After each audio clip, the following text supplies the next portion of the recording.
joined by our summariser, Dale Clancy.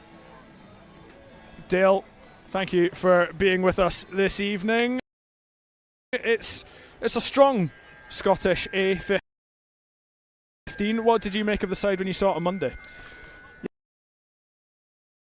Yeah, I think, firstly, thank you for having me along. It's an intriguing fixture, but I think you've seen a lot of players that have shown up pretty well over the last couple of weeks in the autumn international stage, and a lot of new faces as well. Tuipulotu coming in at outside centre.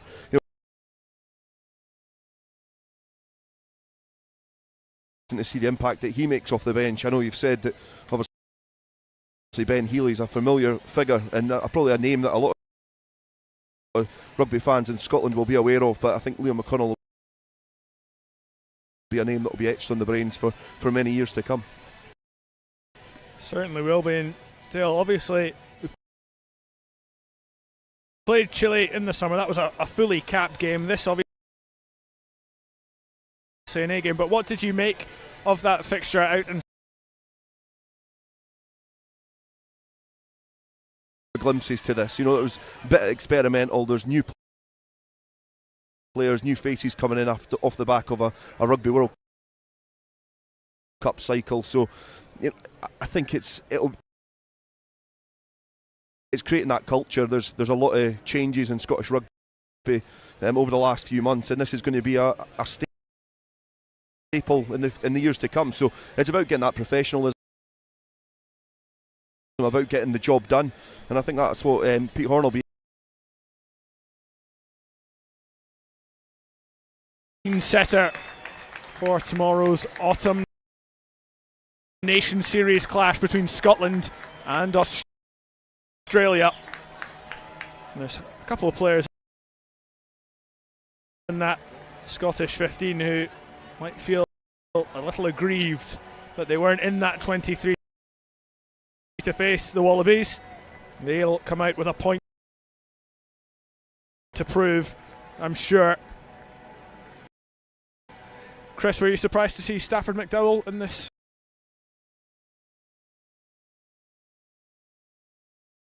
To play again. Jamie Dovey was another one I was slightly surprised. I thought he'd be in and around that 23 squad, but for Jamie, it's an opportunity to start a test at 9. In a Scotland jersey, he started a couple, but he's started a few in the wing. He's came off the bench, but they'll bring experience and they'll bring professionalism that'll hopefully guide the side around the park this evening.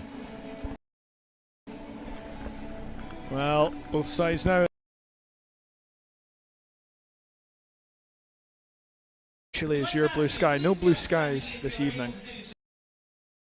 For our national anthems, we're starting with the national anthem of Chile. And visitors up first.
national anthem of Chile there. And of course, now the turn of the hosts for Flower of Scotland. And please now remain standing for Flower of Scotland, the national anthem of Scotland.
Rousing rendition of both anthems there. As the Chilean fans in front of us applaud their side. Los Condores looking to bounce back from that surprising defeat to the Netherlands last week, which I think that'll motivate them. yeah, I think that'll be the main motivation, won't it? That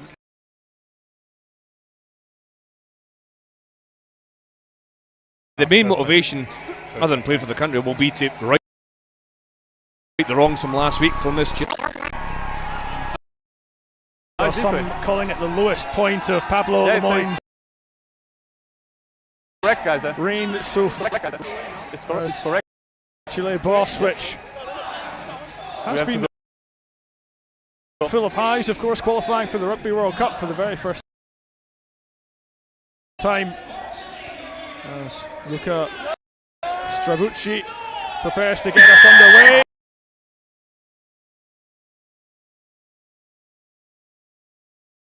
We'll have to talk about the conditions at some point as Chile come forward for their first attack. Clement Savage. He's doing everything to roll. He's doing everything to roll. He's the leg first blocking ball him. into the contact. Javier Carrasco shoved backwards. Okay.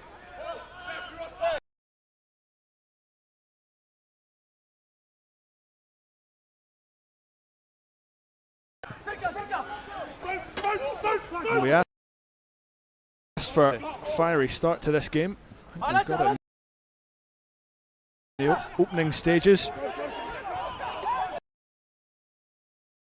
And we're all thoroughly wrapped up here in the commentary booth. Stop now. But it's a tough one for the players out there on such a cold evening. Chris, do you expect we'll see a couple of handling errors? I'd maybe imagine so.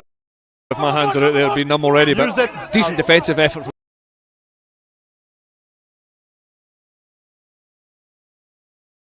Gregor Townsend's side on show this evening, but Relaxed and defence just as important, and Scotland able to win the first penalty at the breakdown there. It's a really good start from Scotland after not being able to really make a good job of the kick-off. It was a good reaction defensively. They've just squeezed Chile, got them back up the field, and obviously been able to eke the penalty out as well, get themselves up the field for a first real attacking opportunity. Chile a wee bit one. It's a good one.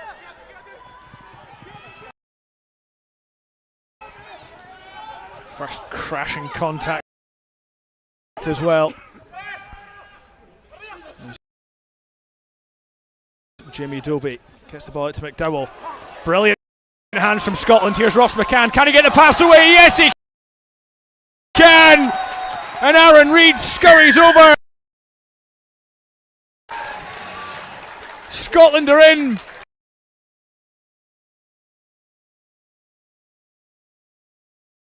Brilliant start for Scotland. Perfectly executed play, wasn't it? Stafford, McDowell coming at first receiver, and just that blind passing connection between the players training all week is so clear to see. And then, as you say, Ross Thompson getting the ball away under so much pressure. Gareth flying in off his left wing, and then Ross McCann taking the space initially, getting his hands free. A lovely offload to Aaron Reid. And, well, 2 tries last week. Dale has got his first already this evening. Yeah, he's quick off the mark, but you know, you're saying there, Chris.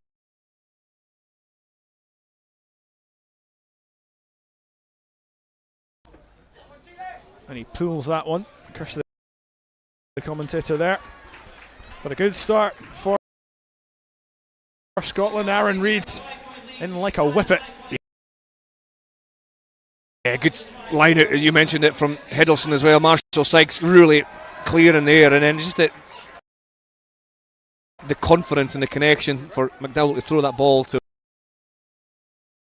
Ross Thompson without looking, and then just forcing defensive errors from Chile.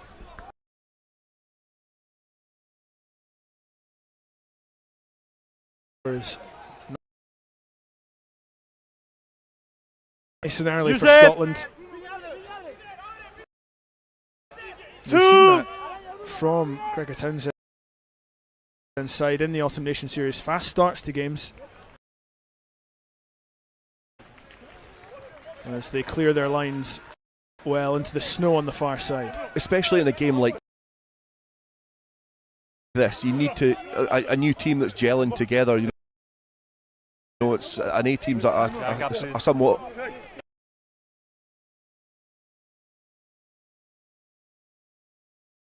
gathered. He has it now. Garafulik. Luka Stravucci on him quickly. No. Freddie Douglas in at 9. Well, we know he can do a lot, Freddie Douglas. Wasn't sure about that. It's McDowell almost breaks through.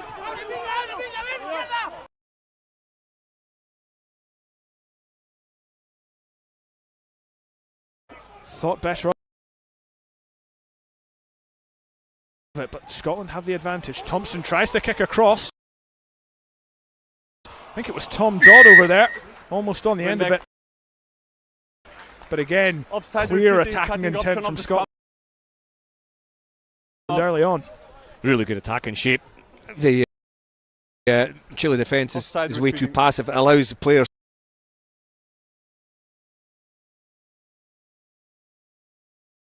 the kick pass from Thompson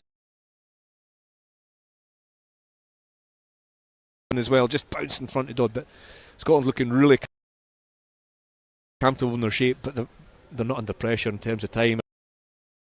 Or they do. no. You've seen Reid there. He got a couple of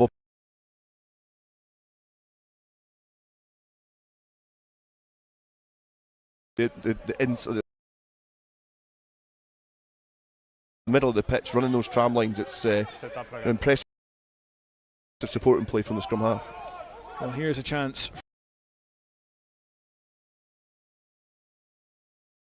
Counter shove.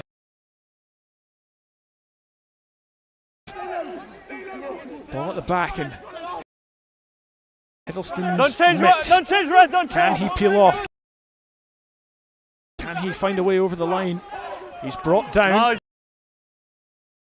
It was Diego Escobar, his opposite man, who eventually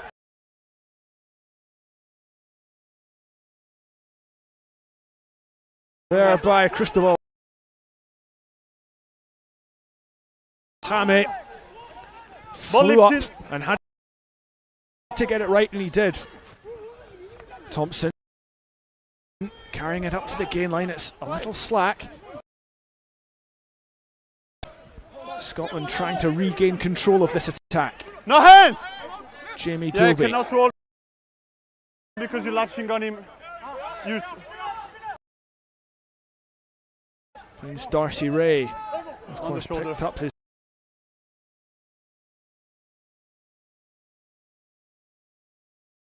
side.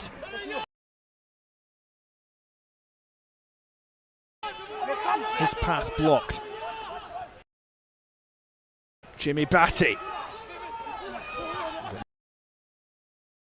Numbers towards the right hand side Hands now. off. Scotland if they can free it. Yeah, the tackle was in the way. McDowell. Playmaking again. Thompson with a missed pass. Here's Fred.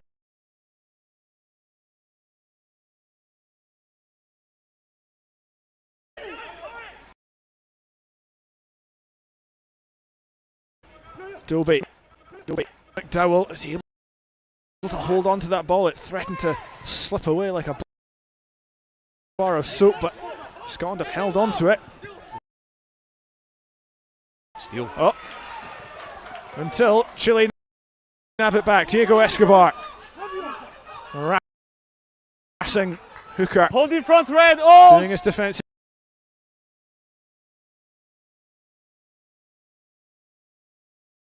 Jimmy Batty in at scrum half. It's a really good defensive effort. You mentioned Andrew from Ball's Chile inside, putting stay. much more pressure on Scotland. Even when they were broken in the edge a little bit, they won the turnover from Escobar. Now they force Scotland to kick much Inside. better. I'd imagine this will go off the field Touch! because it must be a Clearly touch! 3-minute piece of play. The ball's been in play for such a long time. Here's Aaron Reid with a little bit of space. He draws the defender. Now Fred.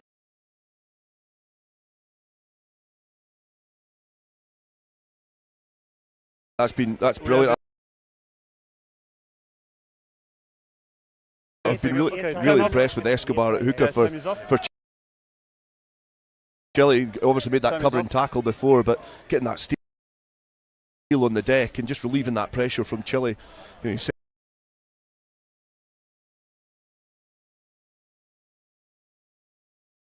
couple of minutes, and that's a tremendous defensive set from Chile. Well, that's Javier Carrasco, No, who's feeling either his calf No, or it's- his Achilles, maybe. Maybe it was just. It was a long, easy play that one. It was. It was a long, easy play. I Just hope getting he's his okay. breath back, I hope he's maybe. okay. But I agree about Escobar, the hooker. A couple of great tackles.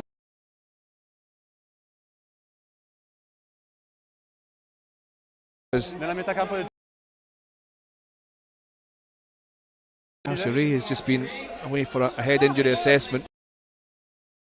He's just walking off just to Time back left on. of your screen.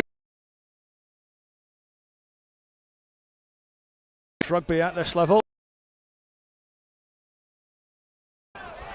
It's Gregor Hiddleston who picks it up at the back. Chile's set piece just letting them down there. Take him Dobie back. looks for Thompson. There's the former teammates combining. Scotland trying to get the ball through a gap. It's well read. No. Yeah. The second is fine. It's really well read by Yeah. 13 Benjamin is okay, Videla. on the ball. The scrum half, he Holding. flew through.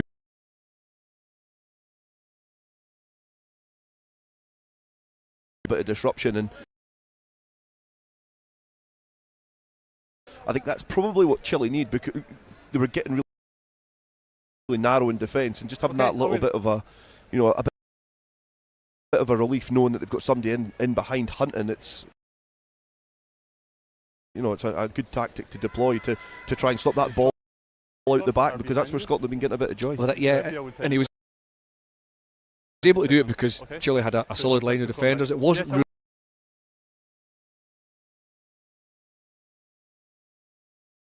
front door option. Now, 20 balls seconds. don't fly particularly far in the cold, so if Santiago Videla hits this from however many 100 metres is out. That'll be an incredible strike.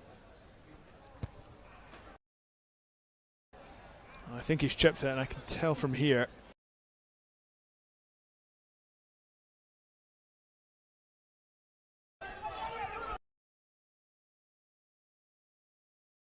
Scotland with a 5-0 lead after 12 minutes. They've had the small chance to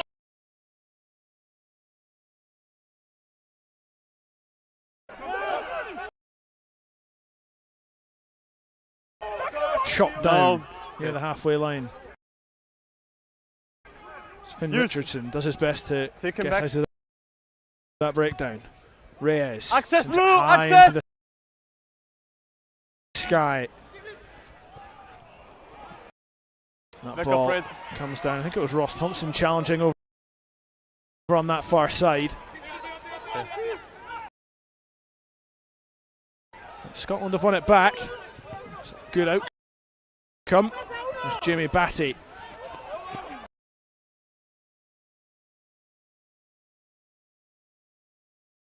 As Matt Curry rips the ball brilliantly. Tackle is completed, guys. Knee on the Not ground. according to referee Yeah, James knee on Close the one, ground. Dale. Cold tackle. Yeah. The ball was ripped, but we have knee on the ground earlier. It's difficult. This is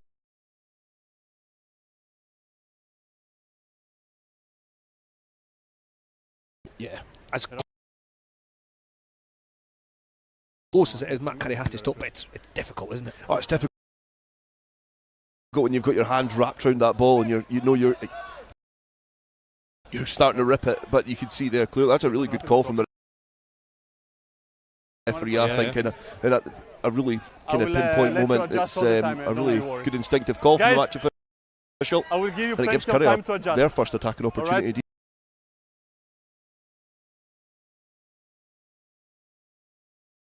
Isn't it?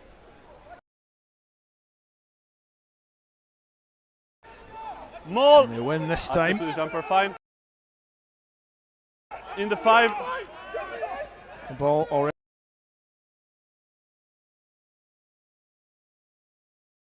Thiago Videa. Up against Freddie Douglas, who was desperate to get into that breakdown.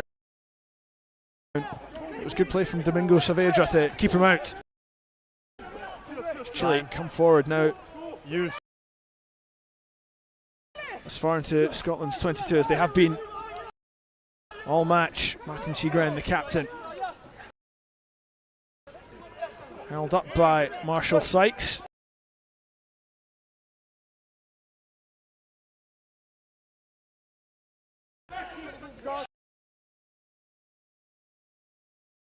Okay. Line blue and use. Luka Strabucci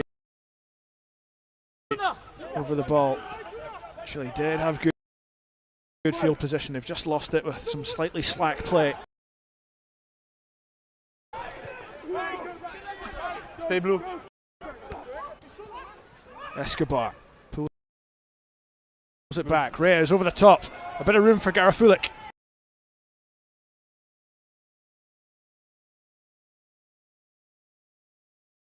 Ball back inside, didn't he? Trying to link up with Strabucci, the fullback. Doctor, good. Dobby as well, just to get his defensive positioning spot on. Okay, guys, we play. And then keep going. it's a decent offload, isn't it? Here's But then the it's mark. just knocked forward. Actually, Chile did well to re-find their shape there because Scotland looked on Guys, top in front terms rows, of defence and ready, slow please. possession, but Ball. then Chile did create Here's the that mark. opportunity down the Blue ball. left-hand side. So they can see they're growing into the game, they're getting their confidence, and they're spending time on the ball. Yeah, it was good to see them spread it to a bit of width as well and get it out wide to the left wing, because as you were saying earlier on, it was looking a bit one-dimensional. They weren't getting a lot of joy in trying to arm wrestle with Scotland. They were fronting up in defence. I think Scotland looked pretty comfortable in defence as well, so that was the first time they've really been able to pick up a gap and pick it off on the wedge. First scrum in the evening. Jamie Batty's come out early, having a word with Gianluca Necchi, the referee. Again, guys, Chile, please hold your weight, all right? You can just about see the referee through the steam there. The Hive sauna.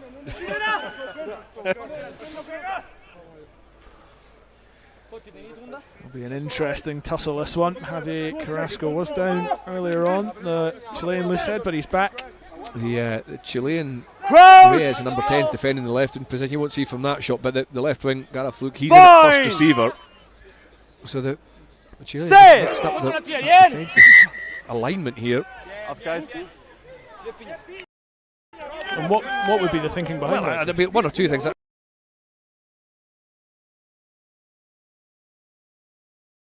Therefore, you've got a bigger, more physical defender in that first receiver channel. There is number 11 with the yellow scrum cap.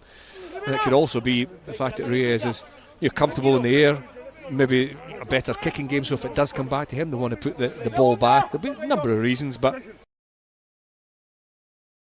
I think there'll be a physicality element would be the first one. That number 8 there, the blue number 8, Ben.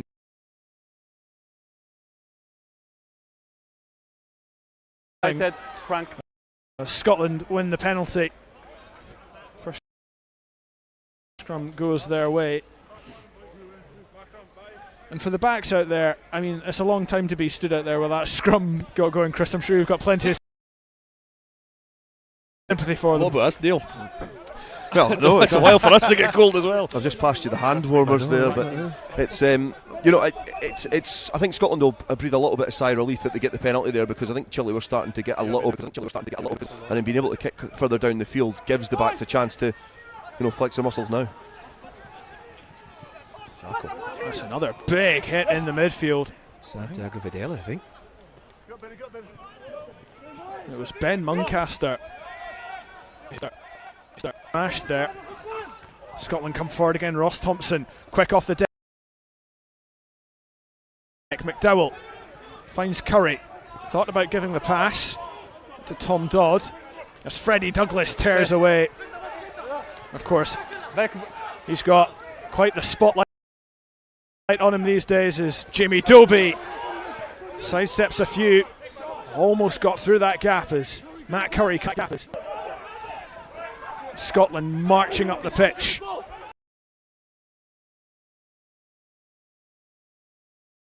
Gianluca Nyeki Forward pass. thinks that one has gone forward. It's a clear tactic to have, whether it was Tom Dodd earlier on, who wasn't used, or Freddie Douglas, who has been used a couple of times on that wide channel, in that outside edge. Just drifted forward from Ross Thompson. But it was a much better attack from Scotland because it was quick. The ball from Scotland was good, it was whipped away. Dobie was able to come in and beat one or two defenders. There was a sharpness to it, but they'll be disappointed with that forward pass because it created a bit of space. But you can see maybe it's in the game plan or part of Pete Horn's DNA to have those loose forwards out wide. Yeah, you can see there was a bit more tempo in that passage of play. They were playing with a little bit more pace, a little bit more directness, which was, didn't allow Chile a chance to set in defence, which, peeling back to this side, gave a little bit of space. But yeah, Freddie Douglas has been hugging this touchline. He did good carriages before that as well, didn't he, halfway where it was.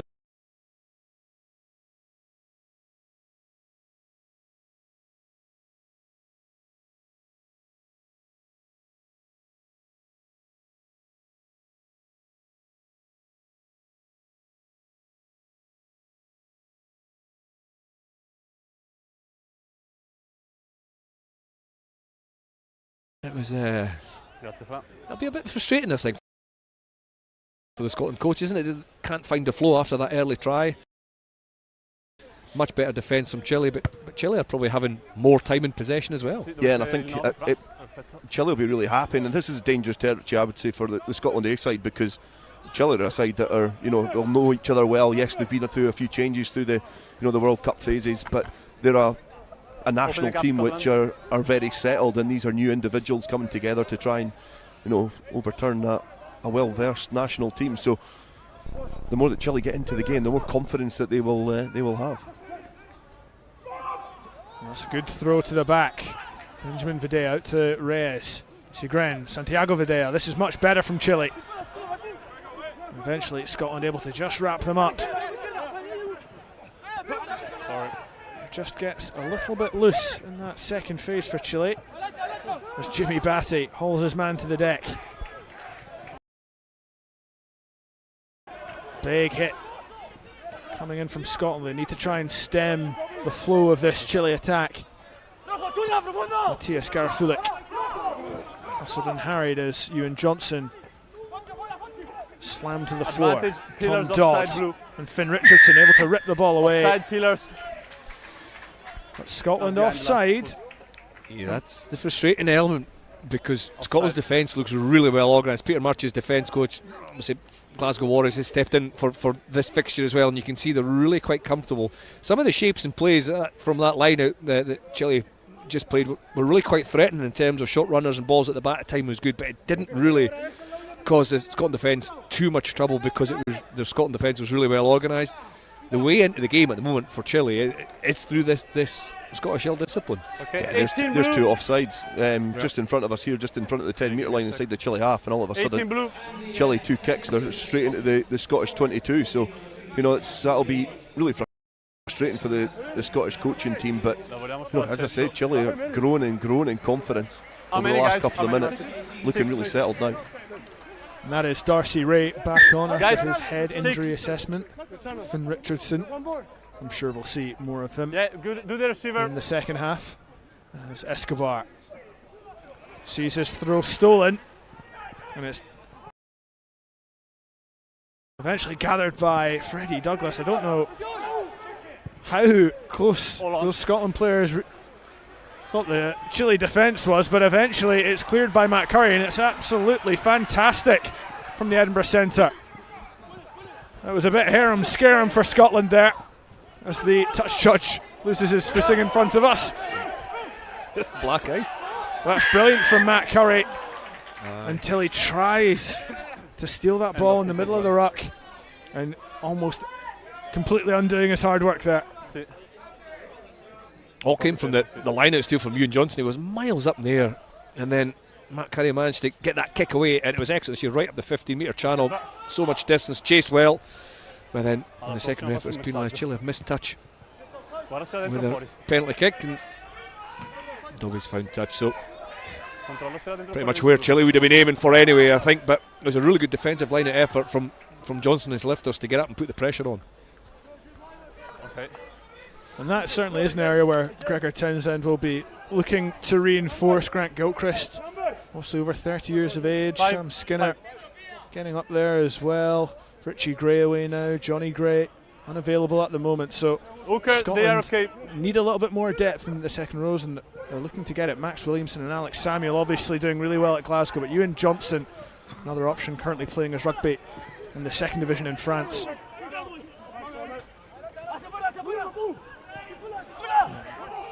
Another spell of Chilean possession. Videa gets it out. And Domingo Saavedra comes right back across. Changes the axis of attack for the visitors.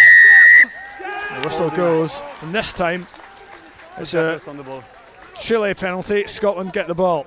I think Scotland are relatively fortunate there as well, because if Chile play with a little bit more tempo, there's starting to be some gaps at the side of the ruck there. You can see a big commit there. Obviously Freddie Douglas is going to be there in his habitual position, but there's gaps there because Scotland are almost overcommitting to that breakdown at times. So if Chile start playing with a bit of tempo, it could be really dangerous.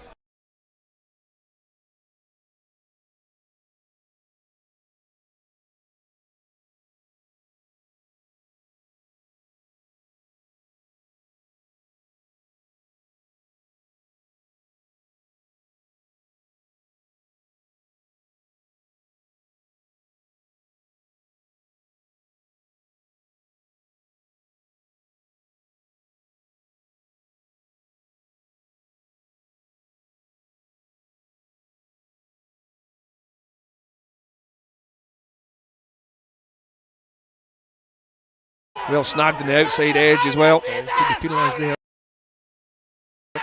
Saavedra with a tackle. I was talking about that game in 2022. Matt Curry made his debut that day. He scored his first Scotland try against Chile in the summer as well. A team he enjoys playing. But this has certainly been more of a test so far than many would have predicted. As the ball bounces over Matt Curry's head, he's able to gather and boom it back down the pitch. Old blue, old. Strike as well. It's just inside Juan Cruz Reyes gathers well.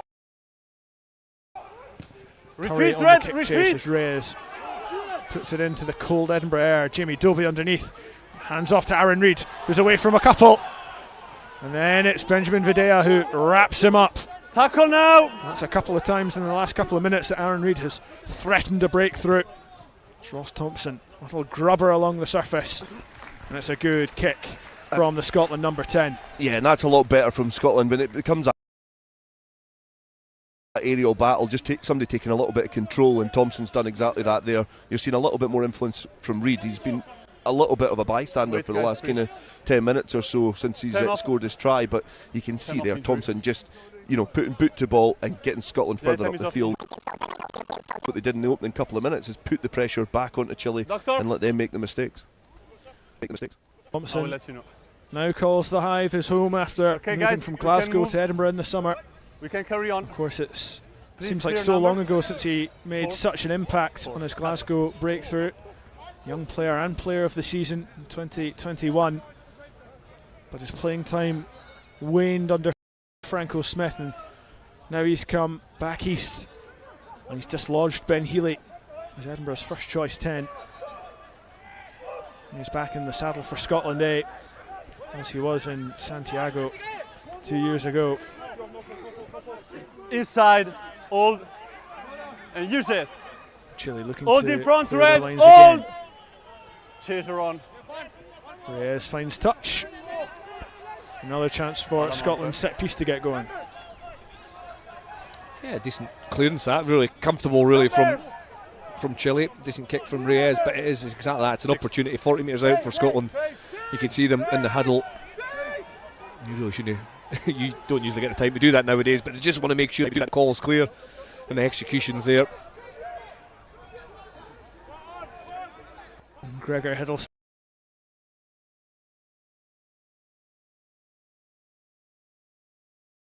Bulls back in the Super Series. Really made his breakthrough. What? Four off. Okay. Jamie Dobie able to find Stafford McDowell playing first receiver. Mazese Tuipulotu thought about the offload. Dobie out quickly. McCann, little show and go. Aaron Reid on his shoulder. Santiago Pedrera making a nuisance of himself as Batty takes it in.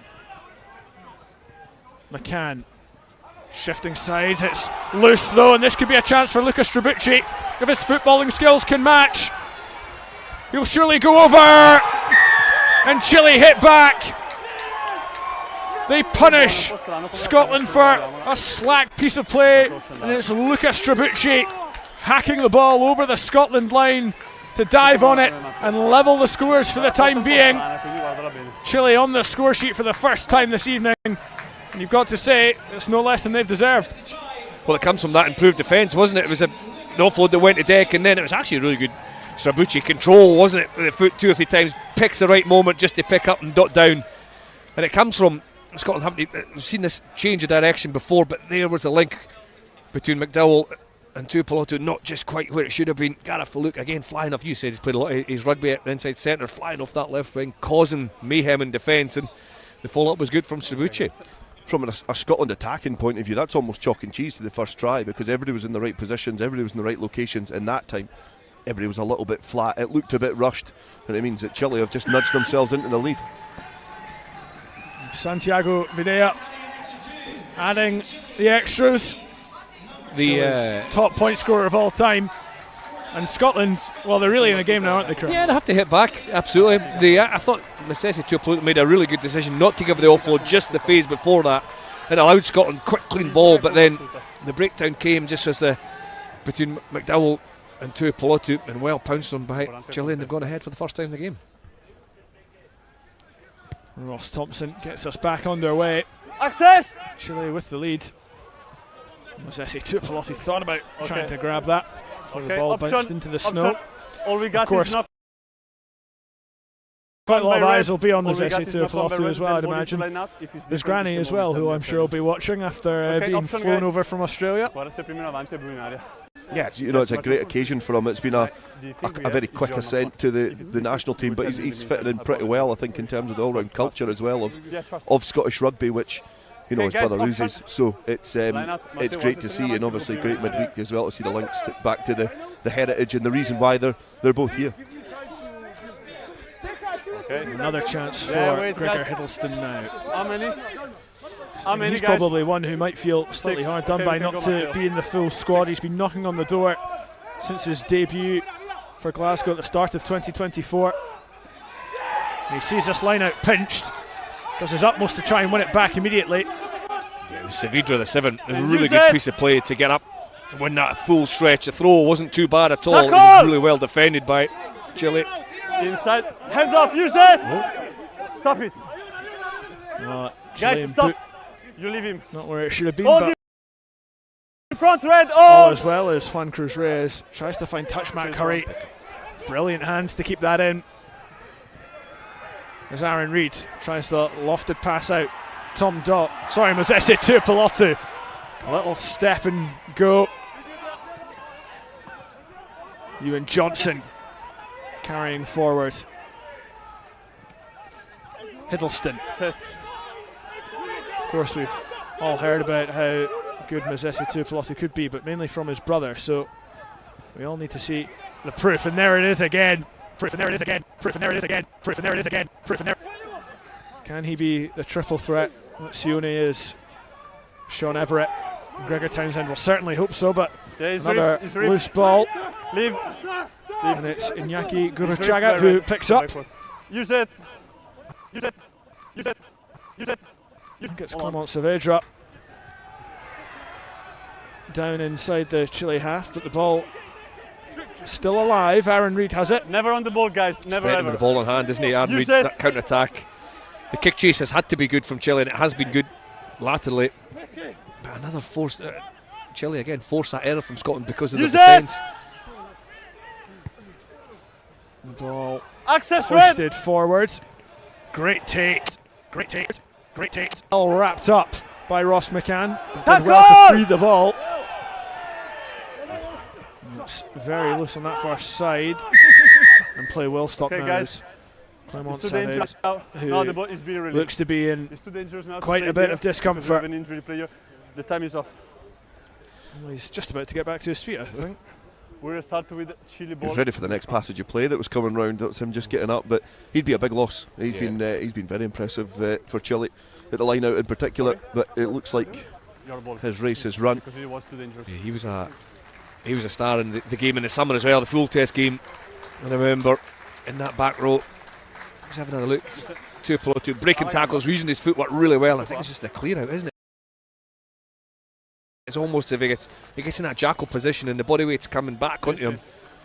And his feet almost get stuck underneath him. That's never nice to see. The time is still off. A nasty one for Clement Saavedra. Twin brother to Domingo Saavedra. You don't get too many twins where one of them plays in the back row and one of them plays in the centres, but yeah, that looks like a nasty one. But Raimundo Martinez, the 24-year-old, ready to come on. He's late. He's had a little spell in Brives Academy over in France, so not a bad replacement for Los Condores.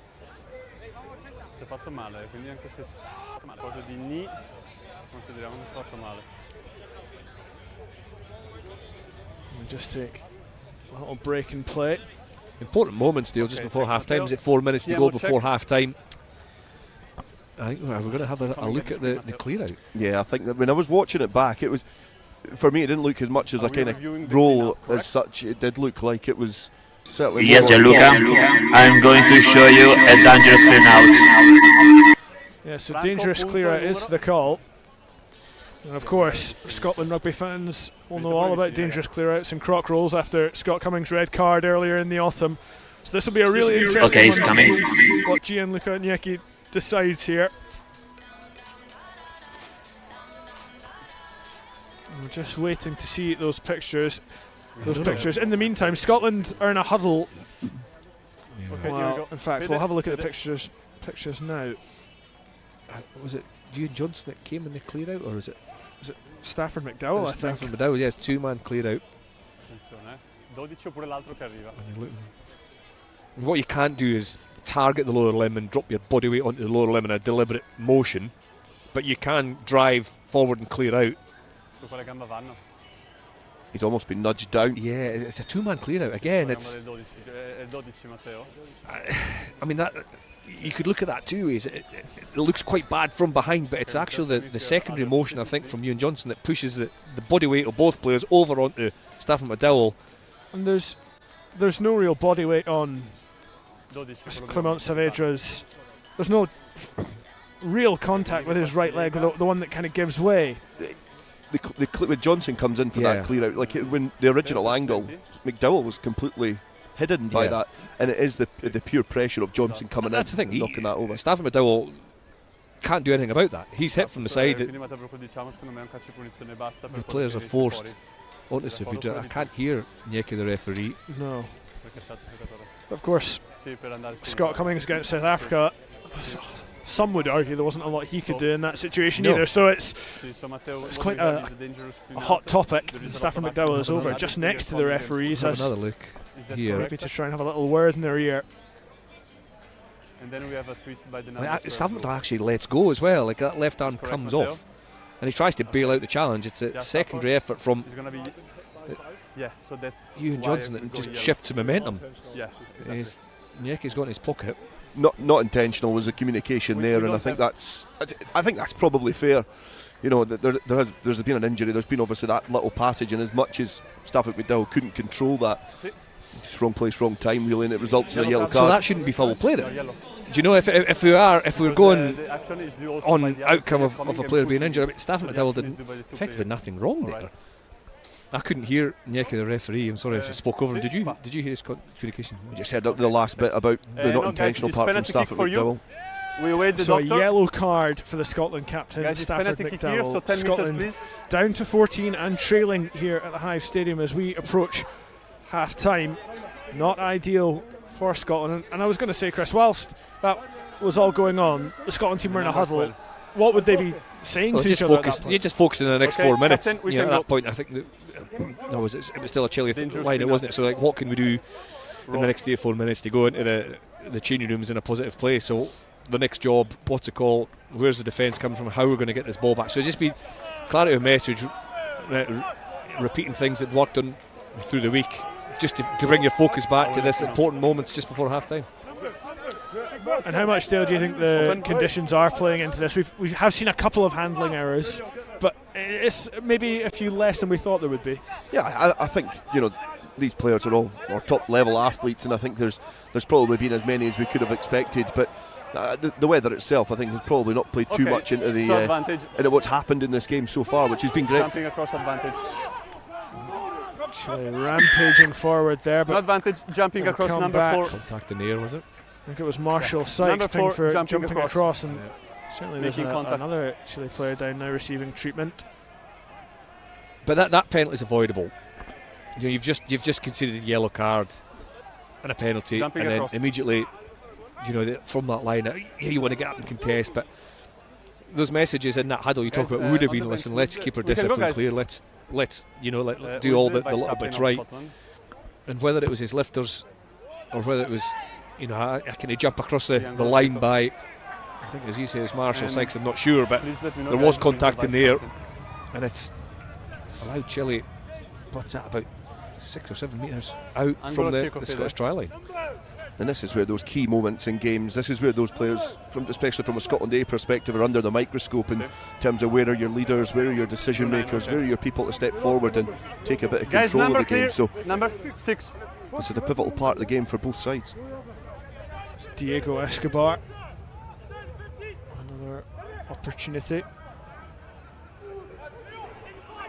Maul! Just go short. It's a decent Scotland drive. Once! Right back there. Scotland You can did a see good the job. ball now.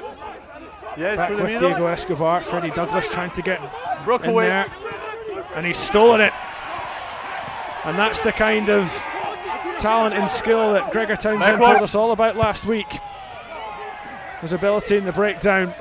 Freddie Douglas showing it there. Big moment, wasn't it? It was actually Scotland forced Chile right to the front of the line. It defended really well. They could get all that weight and force them towards the touchline, and then when Escobar did peel off with it, Freddie Douglas, it was just a one-on-one rip, wasn't it, Dale? It's pure strength, and then made the yards afterwards with a carry. I think Freddie Douglas almost caught himself by the surprise. He was almost up at the 10-metre line by the time he ripped it, but you know, that's the sort of play that, you know, we're going to be seeing from that individual for a few years, I would imagine.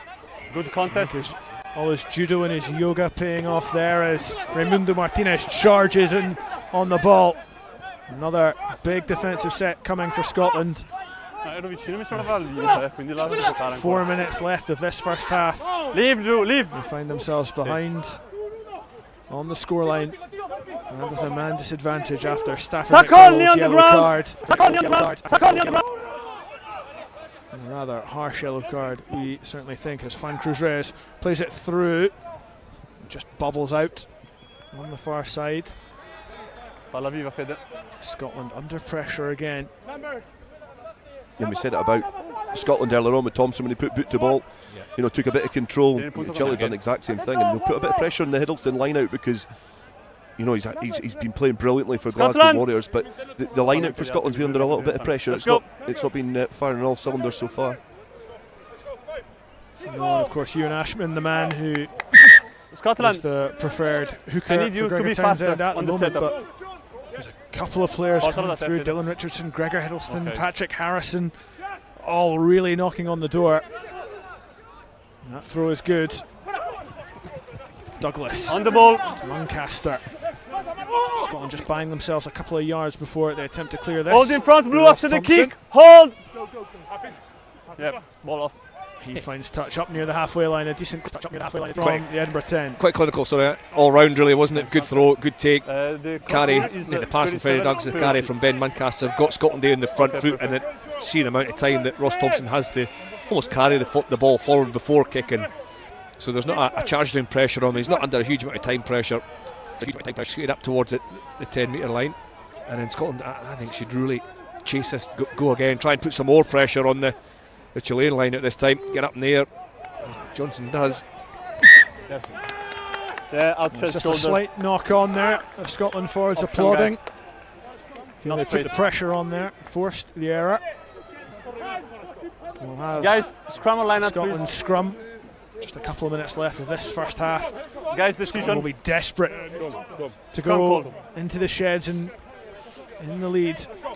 Well, difficult here is Stafford McDowell's yellow card, so that midfield limits your options in terms of certainly what you can do. You'd imagine Ben Muncaster might come off the back of this, or use Joe Pelotu up the middle. But you're missing a strike runner and a link player in Stafford McDowell, so your options are cut a little bit shorter. That all depends on a solid scrum as well, of course. Crouch! Bind! Set! It's an early push from Chile, so Chile. Scotland, the free kick, that's a bit naive from Chile there, and Scotland will take all the time here. Sidestep Chile. Contestable kick, I think. Just going to bring this one down the park. Access red! It's not a clean gather at all by Chile. Juan Cruz Reyes gets it inside. Big hit from Marshall Sykes First man. on Alfonso Escobar. Off now, red!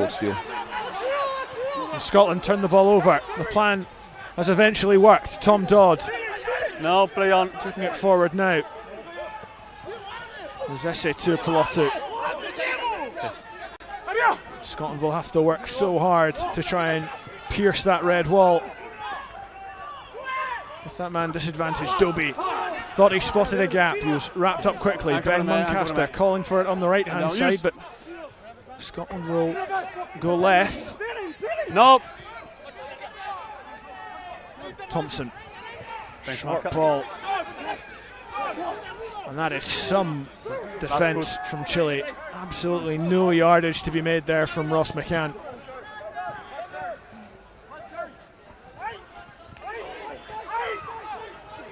Dodd Ball available. Again, starting to see a little more of him as the first half comes to a close. But again, Scotland going backwards. It's a really strong defensive set from the Chileans. Again, Saavedra that time not falling for that ball at the back, getting in the passing channel, running through the attacking line almost to put pressure on Scotland. And Lancaster gets away. Whips it out to Douglas. Marshall Sykes. Scotland just starting to creep forward. No, ball is there. Leave it, Chile. Ball is always there. Is red. Stay. This needs to be from Scotland, and it's not. It's your own player. It's your own player. The ball is knocked on by On Scotland. the front, on! Chile go down the pitch. Well, the Chilean bench furious that ball wasn't kicked out as Aaron Reid then spills the ball himself, and this could be a chance if Escobar gets the ball away. Again, it's cleared down the pitch, but this time it will go out. The first half. That's the end of the first half. Will come to an end. Gianluca Nyeki blows the whistle, and Scotland head into the sheds behind. Only by 2 points. Well, it was a perfect start. Aaron Reid scurrying over after 2 minutes. But that certainly wasn't an indicator of what was to come. Chile fighting back strongly and scoring themselves through Luca Strabucci to go ahead on the scoreline before Stafford McDowell's yellow card. Really interesting and challenging first half for Pete Horne and Scotland 8 as the players take refuge from the cold underneath Scottish Gas Murrayfield.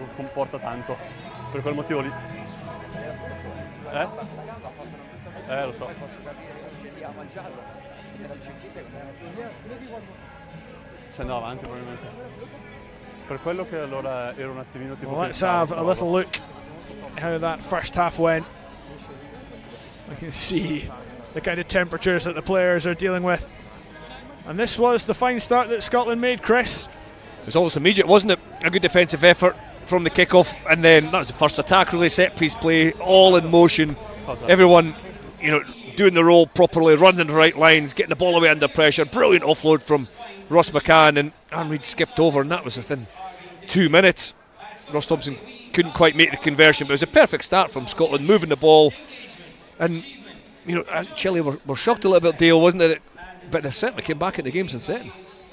Yeah, probably since then they've really grown into it. You can see defensively there they were a little bit unstructured. They left a lot of width out wide, and it allowed Ross McCann to get an inch perfect offload. It was a brilliant offload to get it in. And then this was almost the complete reversal. Every not running the right lines, it was almost forced when Scotland are trying to come against the grain.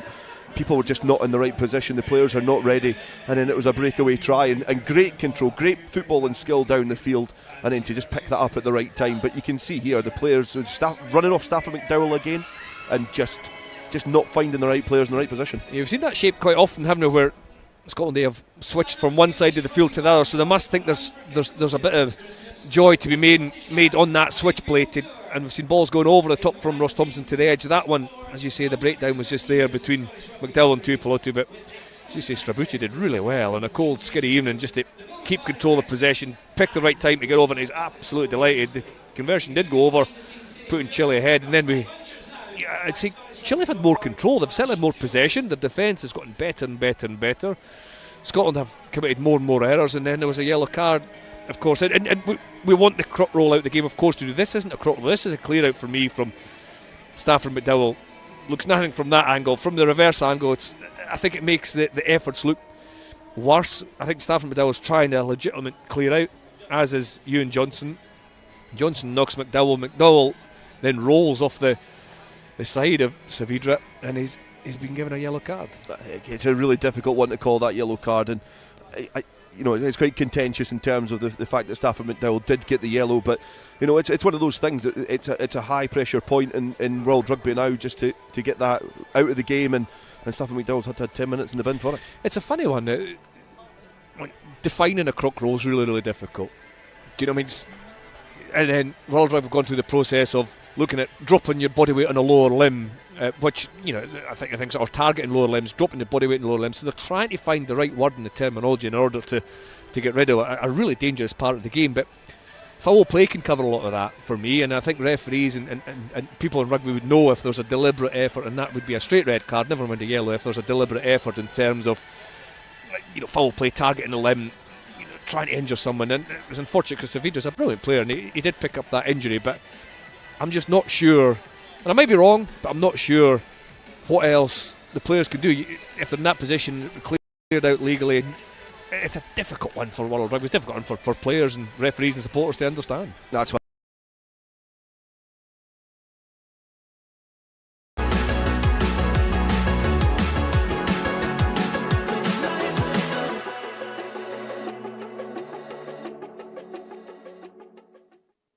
So take that confidence from that display, but also know that we are so much better. All right, some congratulations in order. First for Stafford on being captain. Well done, Staff. First caps for Alex and Ben, and also Freddie off the bench. Congratulations, guys. Yeah, it was an awesome moment. Gregor told me earlier before the walkthrough, so it came as a bit of a shock, but yeah, definitely be special.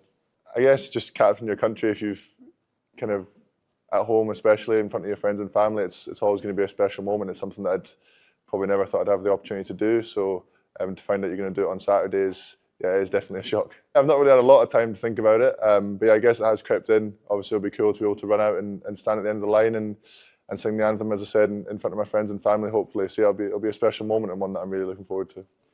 Yeah, mate, it's unbelievable. I don't think it's really sunk in yet, but yeah, it's awesome. It's something I've been building for a while. I wasn't expecting it. Starring as well, it's pretty crazy, but it'll be awesome to run out of Murrayfield at the weekend. Achieve something I've been building to for my whole life.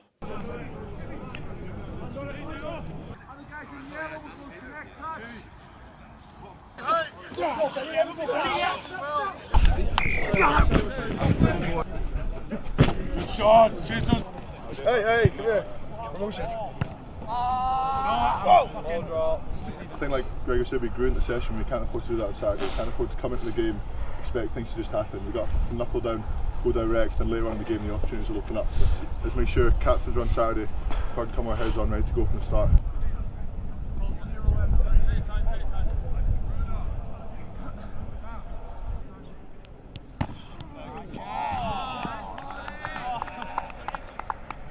Massively excited to be back in the Scotland jersey, getting to play for Scotland, especially at Murrayfield, such a huge honour and a massive occasion, and yeah, I'm just so excited to get out there. It's been a long 2 weeks kind of waiting in the wings, so yeah, just looking forward to it. It's obviously a squad tomorrow. It's got a lot of experience, but a lot of some new boys coming in. Obviously, some of your Glasgow teammates, Stafford McDowell's captain, and Alex Samuel as well. How's the dynamics been this week? It's been great having a lot of changes. This week it's brought in a lot of fresh energy. Obviously, the guys that have played the last couple of weeks have been 2 massively physical games. So, yeah, having a lot of new guys coming in, a few guys getting their first starts, guys like Staff getting his first chance to captain the side.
Make a life for myself.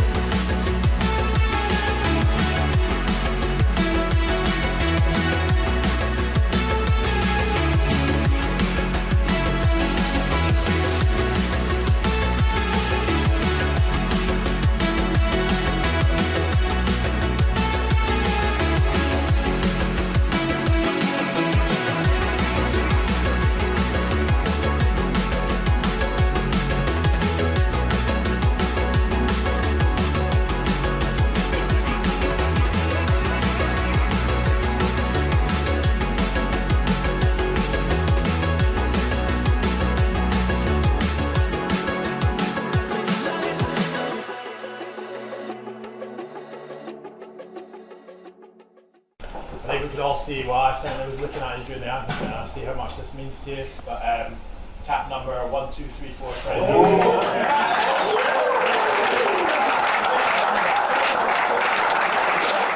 Frederick, first off, congratulations on making your Scotland debut tonight against Portugal. How are you feeling after the game? Yeah, like really buzzing. Obviously, dream come true, especially playing at Murrayfield, playing in front of so many people. It's absolutely amazing. In front of friends and family, I'm still over the moon, to be honest. Doesn't feel real.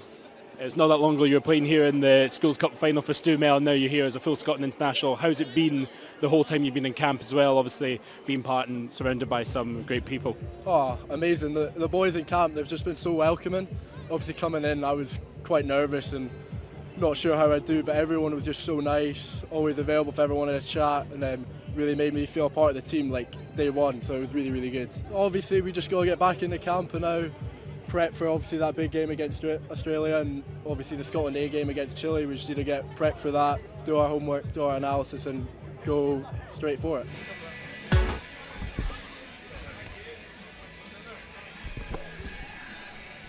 Welcome back to the Hive Stadium in Edinburgh, where Scotland A are taking on Chile, an uncapped international before, of course, the big game tomorrow, Scotland against Australia in the Autumn Nations Series. And after Scotland A scored early, it's been a bit of a surprise how well Chile have done to come back into this and go into half-time in the lead. Of course, Scotland down to 14 as well. We've been talking about that Stafford McDowell yellow card off air. We'll have another look at it here. We have talked a lot about it. It really is really unfortunate for him, and thankfully for Scotland it wasn't a red card, because that could, really, really hurt them. That looks awkward there, doesn't it, with the way Saavedra falls? It does. And Saavedra, who's a brilliant player, has picked up a knee injury, which isn't what we want to see at all. I'm just not sure what else Stafford McDowell can do. If he comes into clear out there, and then it's the body weight there from Johnson pushes over, it's just so difficult, isn't it, Dale? Yeah. It's not intentional. It's an awkward position for Saavedra, but how do you avoid that in the game? I don't think you can. I think it's just a byproduct of what goes on in a game of rugby, and you can see there Saavedra gets really low over the ball. He's a danger. McDowell goes to clear, so he's then in control of Saavedra, and then Johnson comes in and adds his tuppence worth, and he's in control of both of them, and it's just a knock-on effect. And every single situation is completely different, and when the match officials are looking at it as their little pod, it's they have a different interpretation, look at it through a different lens, and I do think Stafford McDowell's unfortunate. Yeah, I do think there's a pressure on officials to probably card that incident, though, but I don't know what the card's for. That's the difficult, It's. I think in terms of looking at an individual incident, there's a player near another player, the knees buckled, and they've then went, because that's the direction they've went, and it just fell in that bracket. And you look in any sport, the referee would probably rather make that decision than not. And in all honesty, we can understand that decision, that side of it as well. I mean, you can understand seeing certainly the end of that clip. Yeah, of course. But it's a difficult. What you don't want to see is people getting injured. What you don't want to see is crop rolls. What you don't want to see is lower limbs being targeted. But if you go back to the source, as long as you've got players in that jackal position, they're going to be vulnerable. And a few years ago, and as it is refereed particularly, quite well still now, you're rewarding that jackal player quickly for getting in and lifting the ball and trying to limit the duration of time you're in that vulnerable position.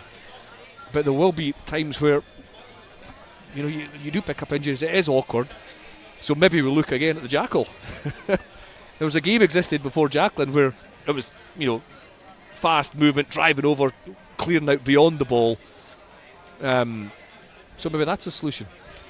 And it should be said as well, if that had been a challenge the other way around, had it been a Chile player going to the bin and a Scotland player getting injured, we'd all say the same thing. I think no one wants to see bad injuries like that. We're trying to find solutions to a really difficult thing for rugby, for the game at the moment. It is, and absolutely, and it may happen in the second half. And totally agree, Andrew.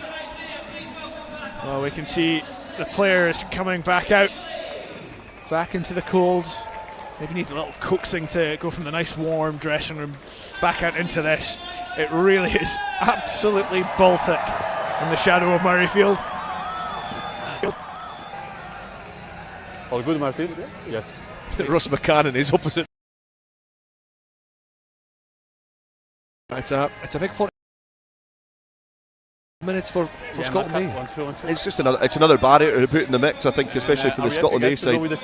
You know, yes, Chile are ahead, and I think, you know, we shouldn't really discount the fact that this is a Rugby World Cup team that are defeating essentially our second string. So, you know, I think Chile played really well in the first half, but it's another barrier for this young side and, you know, this experimental side to get over to make sure that they can remain professional for the next 40 minutes. Ross Thompson gets underway for the second half. Just looking at that team ball available and played for Scotland A against Chile 2 years ago. You know, Matt Fagerson Inside. was in that side. Use George it. Horn was in that side. Two. Matt Curry and Sione Tuipulotu. Pierre Schoeman was on the bench alongside Blair Kinghorn, Ali Price and Mark Bennett. So that was a particularly strong A side, I would suggest. Yeah, as Dale says, this is a World Cup team. Chile, I think 12 or 13 of the players played against Scotland in the summer. 12 or 13 of the 23 played against Scotland in the summer as well. So there's international class and experience there as well. And it's going to come down. We said before, it comes down to big moments within the game that determine the result. And Gregor Hiddleston's throw goes astray. There's advantage, Scotland, blue guys. Blue got advantage. the ball back, and they have the advantage. A knock on in the air from Chile. As Tom Dodd is marched backwards by Alfonso Escobar. Still advantage for the knock. So one of 4 sets of brothers, Alfonso Escobar, in this Chile team. It tends to be a family affair. Advantage is over. Escobar, that's father, also called Alfonso, also played for Chile back in the day. That tends to be the way of it. Scotland looking for a strong response in the second half. Clearly exposed. Exposed, not but clear Jimmy lift, Dovey. guys. No lift. That's it. And no attempt to lift the ball. Opportunity for a kick deep into Chile territory. Almost bounced the red for Juan Cruz Reyes, but he clears well. Tempo's the key for Scotland for me, Dale. If they can get quick ball, quick possession, I need to see a clear attempt. and speed the tempo up in attack, I think they'll yellow card is returning. Go well to try and put more pressure on Chile. Yeah, I'd like to see Scotland play with a little bit more width in terms of when they've got their big ball carriers. Try and, you know, get them a couple of pods out and try and get a little bit more offloading going, because, you know, there's been seldom of that throughout the game, and Stafford McDowell now replenishes up to 15. That's his first involvement with a big carry, so he'll be hoping to bring a little bit of tempo in this second half. Johnson back to Reid again. Chile read it well. This is an awkward one for Scotland to gather. Tom Dodd, I think it is, sliding across the deck to pick the ball back up. Just an example of Chile's defence reading Scotland like a book, really. Access red. Attack not working at all. There's Matthias Garafulik on the far side, collects the ball. Lost now. Okay.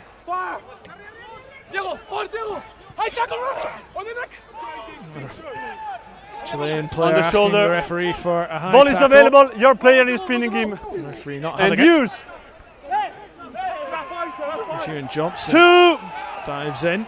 Benjamin Videa burrowing for it. And Scotland win the penalty. It's a good counter-rack, guys. He's giving it for not using it. Yeah, I think Marshall Sykes' 12 leg blew would off. kind of half trap the ball in the bottom of there. Yeah. We have another call coming in from assistant referee, I think. Okay. I was happy. Yeah. The ball was available. Neki having a Nah, but the ball was available. One And the has time is up, guys. Martin And the Siegler. counter-rack was okay for me, and I'm ready to use it. I think that was good work there from Ewan Johnson again, the second row. Just able to chuck himself into that ruck and just delay the ball coming out. It was in an awkward position for Chile to try and get it away. And Johnson did well just to throw his weight in. No.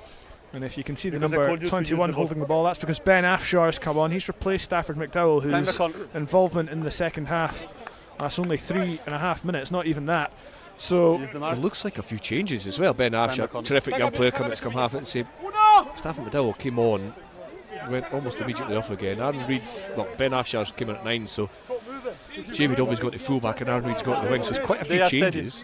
I know Jamie Dobbie can play on the wing. I think he can play anywhere, and I genuinely think he'll be a really good fullback as well. I don't think he's ever played fullback, but he's good on the high ball, good kicker, good runner. Crouch! Yeah, very similar conversation with Fraser Brown over the summer. Suggested Jimmy Dobbie could play anywhere across the back line, possibly even in the forward pack if asked. So he's certainly going to be a really bright young player as Darcy Ray gets involved. It looked like Stafford jogged off, didn't it? I'm surprised he would just come on for almost like 90 seconds and then go off again. I hope One carry and then off. Yeah. Number one. I do think it's a good, in terms of a move with McDowell, if it's a tactical change, Afshar will get some good minutes. Obviously Dobie relocating, but I think bringing Matt Curry into outside centre will be a good move. He was pretty prominent in the opening 40 minutes. And that's his natural position as well. Ben Afshar keen to get that one going quickly. Mazese to Pelotu bringing it up. Ross Thompson wrapped up by a couple of Chilean defenders. Ben Afshar, one of the many promising young players that came through at Franco Smith's Glasgow Warriors last season, but this time there's a knock on. More good defence from Chile. They really are. They've got that physical edge. They've got confidence from how they improved across that first half, but they're making really good defensive decisions. We've seen them go through and catch Scotland A in behind that attacking line on a couple of occasions, and they're in position really quickly and then following up with the physicality. That was a good carry from Freddie Douglas. He was low, he was hard, he was driving the legs, but the effort from Chile, look how low and hard Freddie Douglas does. He gets away there, and then it's Escobar again in over top the ball, winning a turnover. Yeah, Escobar's had a really good game, but in terms of a lot of the kind of flat Scottish attack is actually coming from really positive Chilean defence. Yeah. Getting up, cutting out that out ball, out the back, and some really smart defence from Chile. And Diego Escobar, only the 4th Chilean player to play in France's top 14. Scotland conceded another penalty. The throw. Half, it's the same offence. And again, it's the same as the first half. It's a penalty banking up a penalty. It's 2 in quick success, 2 within 10 seconds of ball and play time. And no surprise, really, to see Santiago Videa point to the sticks. Chile opting to try and make this a 5-point advantage. Got a pretty good angle of it here on the cameras. This is a great opportunity for Santiago Videa. And it's not the start to the second half that Scotland would have wanted at all. They would have wanted a start much like the first. Score early, put Chile on the back foot, and that's not been the case. And it has been a fairly error-strewn performance, and once again, ill discipline at the line-out gives Chile an opportunity. Videa by 6, the posts, and Chile go further ahead. They now lead Scotland by 10 points to 5 here in Edinburgh. Really good start to second half from Chile, defensively sound. 1-2 penalties, kick 3 points. It's clinical, it's cohesive, it's simple, and they deserve the lead. Yeah, and sometimes if your attack's not ticking, as long as you're defensively sound and you can put the pressure on the opposition, you'll get opportunities like that, and it's a positive start to the second half for Chile. When we talked pre-game about Chile's loss to the Netherlands 20-17 in Amsterdam last week, that was a real shock. The first time those two sides have played, and the first time the Netherlands have ever beaten a side who've played in the Rugby World Cup. How much of an impact do you think that's had on this Chilean mindset? Because it really looks like they've come out here with a point to prove. Absolutely, we said it right away, didn't we? What was the first thing we said at top of the show? Leave each other. Having been in that position myself, and anyone who's played sport, if you feel as if you've let yourself down, and your team and your country, the fight back is something that it inspires you that next day. Again, if these Chilean players could have played on Monday morning, they would have. but they've had to wait all week, and that's just built up the tension and the excitement and the expression to come out and have a positive performance. But it needs quality as well. It's not just all about emotion; it needs quality and execution. Yeah, and sometimes if you're winning and you're riding the crest of a wave, it's harder to hone on the things that you need to improve upon. And sometimes a defeat shines a lot more on a team. And obviously Chile have reacted remarkably well to that defeat against the Netherlands. But let's not take away from the fact that the Netherlands are a team which are really developing as well. So that's a real bonus for them. The week prior to that, 2 weeks ago, Chile beat Canada 44-10. A record win against Canada. So it looks like a flip, that result against Netherlands last week. Of course, with the Rugby World Cup expanding the number of teams who will be at the finals, wouldn't be too much of a surprise to see Chile back there again.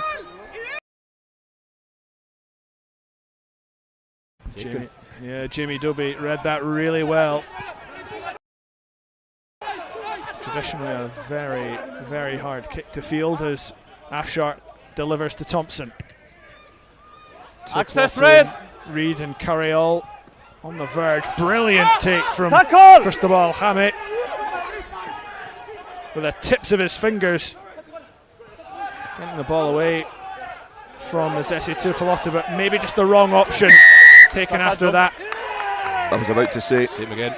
Tackle completed. As soon as that tackle was made, it was a great double tackle. But you can see it was quick from Hamit to get the knees to the ground. You'll see it here, great take in the air. And as soon as he's wrapped up, he gets that knee to the ground and then he's ushered out. Time off.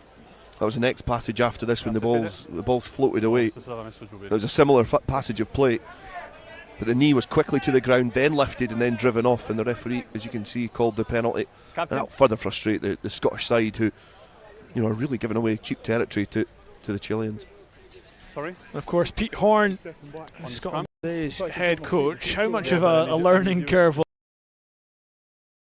this game have been for him, Chris? Well, I think we're in a situation now where you have to get messages on in order to try and stay calm, improve the discipline, trust the systems, and no doubt Pete Horne will be doing that, because the penalty count's what everybody looks at, the number of penalties over 80 minutes, but actually what's sometimes more important is the number of consecutive penalties against your team. That's where the big swings in momentum can be. And at the moment, Scotland, I think that must be 3 or 4, certainly 2 free kicks, 3 penalties in a row against them. So they need to, whether it's message come from the side or message come from the players on the field, I'm sure this will be happening.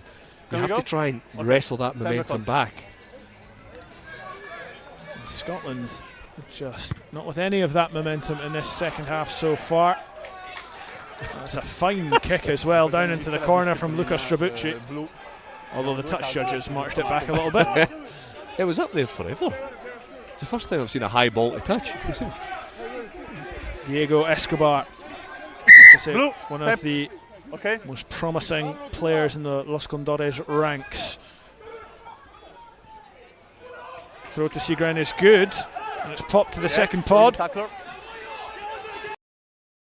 And it's a real bun fight for the ball. Chile making the most of this chaos. But Scotland get the penalty. Freddie Douglas there again. Yeah, brilliant on the floor again. Scotland go quickly, but defensively from that maul was excellent. Ross McCann straight into touch. And we'll come all the way back for a Chile throw. And that's just an example, really, of what we've seen in this game so far. Scotland just unable to get any flow together. Discipline really costing them, and another mistake sees Chile just on the edge of the 22 once more. Yeah, he can get another angle there. Douglas getting over that ball. He's had 3, 4, 5 steals in this game, and they've all been, they've not been easy steals. He gets himself in really awkward positions. He was actually quite lucky there because his knee hit the ground, but because he whipped his hips around and came in, the referee would never see that. It's so clever in terms of coming in the right way, and he got back, his knee back to his feet, but brilliant body position, brilliant speed into the contact, and he's won that turnover. Chile win the throw. It's chipped over the top by Juan Cruz Reyes, and it's well read by Ross McCann, who takes the mark. Well, that had to be good defensive play by Scotland's back three there, and Ross McCann did really well. Although his clearing kick is bounced rather awkwardly, and Strabucci has a chance to run through the gap. He pops it off to Cristobal Game, who had a foot in touch. Touch. Touch, guys.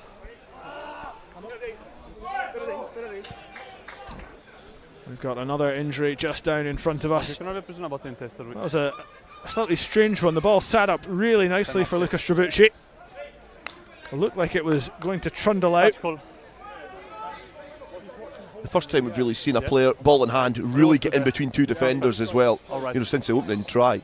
Everything else has really been stopped at source in terms of the attack. Nobody's really been able to pierce through. We've seen Reid a couple of times with ball in hand. We've seen McCann, and those players, they're little pocket rockets, able sometimes just to pierce the line. But that's the first time we've really seen a player in Strabucci again just seizing the gap, going through. Okay, wait for the setup. Just brushes the touchline. The mark is on me, Chile. Time back on. We saw Jerry Blythe Lafferty of Edinburgh Academy's younger hookers trying to come on as a water carrier there. The referee having none of it. Scotland look to clear their lines. Afshar whips the ball out to Reid.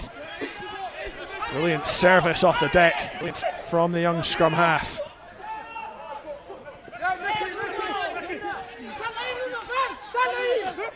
Ball available. Use it. 2. Hold on. Of course, wow. Access red. Scotland will learn plenty about the players trying to break into the starting 15 in this game. We've got a bit of a scrap down in front of us. Advantage, knock on right. Santiago Putrero and Jamie Batty. Advantage over. It's come to nothing, and Scotland will keep going. Jamie Toby now into the back line. Okay. We'll come all the way back for Guys, a blue knock on. The first knock on in the air was blue. And again, Scotland just unable to really get going blue here at the Hive. There's Dobby hitting the line from fullback. As you say, coming back, was it a knock on in the carry? A knock on in the air, I think. A knock on in the air. Just think there's Reid, who it looks a bit perplexed about it as well. It's certainly him to chase. It was good box check from Ben Afshar. It must have been quite a late call, because I don't see why they would let Scotland play to the other side, but obviously the match officials calling that a little bit later. But Aaron Reid obviously a bit perplexed about the decision. Well, he was facing it. He kind of went up and was facing his own goal line when the ball came off him, but maybe it was someone else who knocked it on. I'm not sure. But these are the things that we said before about the free kicks and the penalties going against Scotland. To be clear, the decisions going against Scotland, but that's all part of the learning process, and you have to try and wrestle control of this game back. The Chilean defence is really solid, and it's not given Scotland really much momentum or time in possession, so probably going to the kicking game for the next 5 minutes or so with a really solid chase may be worthwhile for Scotland. Set! Talk about the kicking game, Chris. Ben Healy is primed and ready to come on. So Scotland scrum goes over the top of the Chilean pack, but the visitors hold on to the ball. Cristobal Game off his wing. Try and carry it forward. Diego Escobar up against Darcy Ray. Oh, that's a brilliant break from Santi Videa. Escobar trying to burrow forward. Ben Muncaster trying to hold him up. Chile get the ball back. Garafulik. Chest. Release blue! Like I was saying, it's important for Scotland to get these players keeping the player, your player is keeping It's him. also important for Scotland to have Mazesi to Pelotu tied Access to the blue. nation for the next 5 years. And that will be the case after this, as Cristobal Game takes a throw on, but Ben Afshar spots a gap. He's through it. He's got no support. He'll have to go himself. He pins the ears back. He's still going. Will he be held up? He's held up a few yards short. He passes off, and Tom Dodd is there. Scotland make the breakthrough, and it's a bit of individual brilliance from Ben Afshar that pulls them level against Chile. Well, that came from absolutely nothing. Brilliant pickup from Afshar, and then right in his run, the pace and the evasion and the fend as well, and he did so well to find space, keep going. This fend here in the left hand against Reyes, and then the defence comes back, but brilliant offload, stays calm, he's hit by two players, really calm, pops it up to Tom Dodd, who credit to Tom Dodd for getting on the end of that line break. First there, brilliant back row play as it should be. Wonderful timing and offload from Afshar, and well finished with Dodd. Yeah, it was great that he even was able to fend off that he got de-sleeved on the way to the line. It was a great fend, great break, but there's the support as well. You know, it's great when you can make those breaks and you see the gap in the defence, but the work rate off the ball for Dodd to get there on the shoulder to finish off. It was great work from Afshar. Just calm from Afshar as well, wasn't it? I don't think I've ever seen a kind of Under Armour get ripped off so cleanly in a tackle. Incredible. We'll get that stitched back on, I think. I think he'll be pretty gutted about it in these conditions as well, as Ross Thompson leaves the field. 1 and 2. And Ben Healy 1 and 2 comes on. Sorry, 3 and 2. 3 and 2. Scrum half and fly half for Scotland as Chile ring the changes as well. Matthias Ditus and Augusto Bom coming on in the front row for Chile. Thanks. Time is on. There's both players who played against Scotland in the summer, but Diego Escobar off for Chile. It's far too early to be talking about player of the match, but I imagine when we do, Diego Escobar will certainly be in that discussion. Here's Ben Healy, his first involvement. Finds Jamie Dobie outside him. And that's brilliant from Dobie as it's then hacked on, and again it's straight into touch. Martin, it's very simple to see. Second time we've seen that in just a matter of minutes for Scotland. Yeah, very frustrating to kick it out, but there's bits of that was, you know, you can see the Chile defence again putting pressure on, but it's amazing how one pass cuts that all out and able to just find the point on the fringe where they can actually start to exploit, and then the chance was to kick downfield and try and turn the tide, but it didn't come off the boot well enough there for Scotland to make the way further up the pitch. The gap, but Scotland. Just playing a little bit deeper, just allowing Chile to just really have to push it in that defensive set when they're coming up. Well, there's a couple of substitutions, and Cristobal Jame is down on this near side, so Nicholas Garafulik is on. Okay, time. We've also seen the introduction of Mikey Jones coming on for Jamie Batty. Mikey Jones, who only made his Edinburgh debut in April against Bayonne, he's going to be involved early on as Scotland win the ball back. Healy, he's got the numbers outside him. If Scotland can use them, it comes straight to Aaron Reid. But he decides to come back inside. Never on the ball. Afshar gets it to Douglas, who spilled it, and then Muncaster was able to dive on top of it. I don't know how that ball's going to come out. Ben Afshar makes the same point. Scotland will get the ball. It's not a tackle, two players going for the ball. Possession blue, ball blue. Reasonable defence from Chile there. It was almost half a gap for Aaron Reid in the left, wasn't it? Tuipulotu with the flat pass across the face of the I think it was Mark Curry actually, and the sliding defence of Chile was really quite comfortable as Aaron Reid stepped back inside. Then from that phase I thought Chile had actually just gone offside, got ahead of the ball. Freddie Douglas couldn't quite link with Muncaster in the end because the ball was unplayable. Scotland they put it to the scrum. The last Scotland scrum was really impressive, wasn't it? Yeah, so we'll be looking for more of the same here. We've not really seen a lot of scrums as well. They've all kind of ended up in free kicks or penalties, but you know the last one certainly looked positive for Scotland. But yeah, finally Scotland get their fast players in a bit of space, just not able to deal with that fast slide that came on from Chile. First test for Mikey Jones as well. Mark is here. He signed his pro deal in 2023 alongside Harry Patterson and Cammy Scott.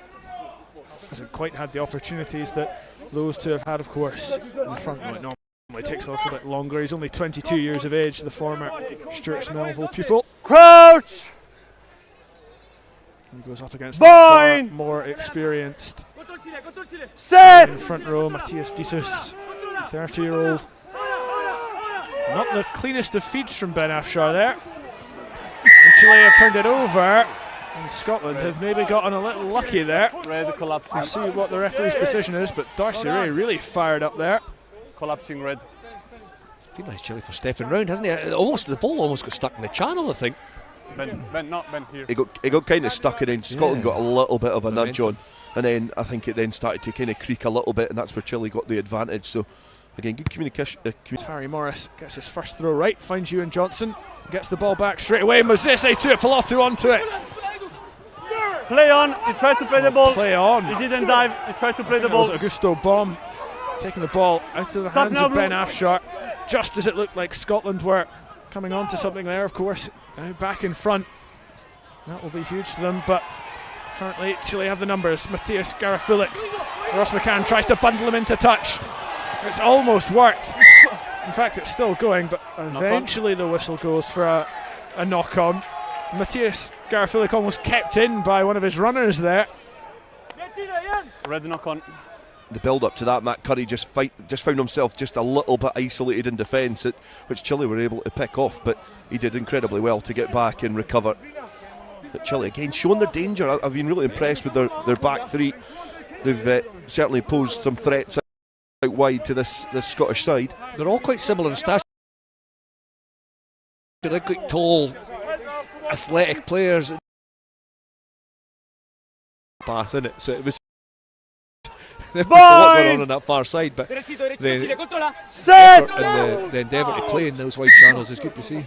Both. I think obviously over the summer in Scotland's both down tour, same time. they played Chile, and they played 3%. Uruguay, the USA and Canada, and then the game against 3%. Portugal. Both going on the ground, Some no infringement. asked, I think, what would Scotland learn from these games? Do you think in this game that's been a lot tighter, Scotland could almost learn a lot more from their players out there? Absolutely.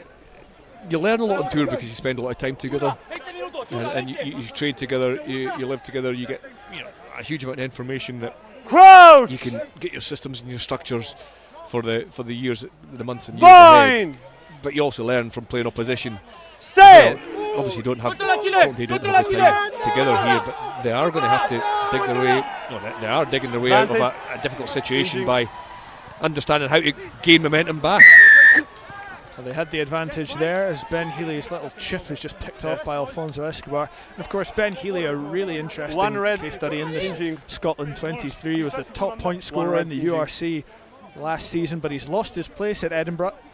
And he's really fallen down the pecking order in terms of Scotland standoff. So this is a real chance for him to show kind of how he can respond to that, because he started that summer tour game against Chile, but so much has changed in just such a short period of time for him. Yeah, you would imagine the 20 minutes that he's going to get in this game is probably a really key 20 minutes, because it's a game that he can really control and really show his influence, because he's a really good fly half. He's a class operator, but just it's when you don't get a run of form and you have a couple of bad games, and sometimes it's really hard to get your jersey back. Don't lift the leg, Red. He'll be as hungry as anybody else to try and get that back. Advantage. Yeah, it's a decent shove this from Scotland, and they've got the advantage coming as well. Maybe Chile just starting to tire with 15 minutes left. Ben Afshar to Mzese to Pilotu. McCann to Dobie. There's a bit of room for Dobie, but he fancies the inside, tries to get it to Aaron Reid, somehow works it to McCann, but the ball is spilled. But will come all the way back, I think, for that advantage. Okay, guys, we go back to the infringement. Scotland. Number 1 red, changing the binding. Just in the last few minutes, Scotland's set pieces begin to lay the platform. It's gotten them out the hole they were in terms of being behind on the scoreboard and behind in momentum and losing the kind of disciplined battle at the start of the second half. The line out maul has been effective a couple of times, a couple of big wins at scrum time as well. So these big building blocks have allowed Scotland to Number 1, changing the binding. Get back into the game, and they're doing that well. Yeah, and I think those things that we're so accustomed to seeing at this level of rugby working so efficiently haven't been working for, you could argue, either team as well. The scrum's not really been really resulting in anything. The lineouts have been a bit hit and miss, but you could see the drive and maul there starting to come on. They squeaked the penalty out as well, so it's starting to tick for Scotland. It's a good throw as well. And Harry Morris will be keen to get that back. Don't change, Red. Don't change. Still driving. You're okay. Now don't change anymore. You're external captain. Don't change anymore. Harry Morris marching it forward. Don't change. Still Away going. now. Away. Now up to the 5 metre line. I think it eventually has gone down. Okay, advantage. More advantage coming. The ball in there somewhere. Well, Harry Morris almost marched that all the way in. Okay, time off. Captain. The referee calls time off. Martin Seagren getting a talking to. Behavior here. What we have is infringement by 16 red, collapsing. So it's third 16. 4 infringement in a row, 2 in the scrum, So Augusto 1 line up, Bomb 1 here. penalised. The first time they filled? Yes. Martin Seaground I to speak to his players. But you talked about the set piece just a few moments ago, Chris. It's really coming to the fore now in Scotland, looking to capitalise on it. I give the time Yeah, to I pass think my they'll probably message, up for a and then I scrum will here, tell you when although we're start. set up almost for a tap penalty, but definitely the last couple of lines, 2 or 3 scrums, they're laying that platform. Okay, Martin, I wait for you. Getting momentum back. Wait, please. I think it's Harry Morris. Time back on. A little set piece move. It does come to Morris. Freddie Douglas burrowing for it. Goes the other way. Liam McConnell throws the interception. Can Matthias Garafilic go coast to coast? I don't think he will. Ross McCann hairs after him. Matt Curry in there. Good Scotland defence, but a nightmare for Liam McConnell. As Scott McConnell will take 10 meters. Holding and slapping the ball away. Brilliant scramble defence, wasn't it? As soon as it went, wasn't it Kulik? And as soon as it was throwing the ball away, intercepted, you could see Mark Curry from this side working so hard, and then Ross McCann on the other side did really well. On the communication, really well. The communication to go on the tackle. The second one to get on top of the ball, win the penalty. Ross McCann with the tackle. Mark Curry with the tackle. The steal. That was important. That was a big moment. And it's easy for that tackle, for that penalty to go. And just rides that wee bit higher than that penalty goes the other way. What a break that was there. Great read of that play to get the interception, but you see just that as pinpoint there from McCann, and Curry to get round onto the right side, nice and strong. Curry does well not to lose his feet as well when you're not a lot of people or body against you. Had to get that perfect base. That's a good kick from Ben Healy as well to put Scotland back in the attack. And Curry's came from a further distance. He's got a lot of momentum coming from this side to get back there. Really Chris, good work. Back in your day, you'd intercepted the ball on your own 5. Would you have backed yourself to go all the way? Okay, number 9 and number 10 off. 9 and 10 off. The important thing is your stride length when you get that. Get the legs pumping and then get the knees up and try and eat up some ground. If you grit your teeth and try and have a sprint from 95, it's not the best way to get the cadence up. Blast off and get the cadence going. A long way to go. But Scotland back actually in 22 metres. Will we see another massive rolling maul? No, we won't. Ben Afshar gets it out quickly. Tuipulotu, first carrier. He's wrapped up. Tom Dodd working hard to make sure that Afshar had a good platform with which to give the ball. Afshar thought he spotted a gap. He'll be desperate to add his name to the score sheet after setting up Scotland's.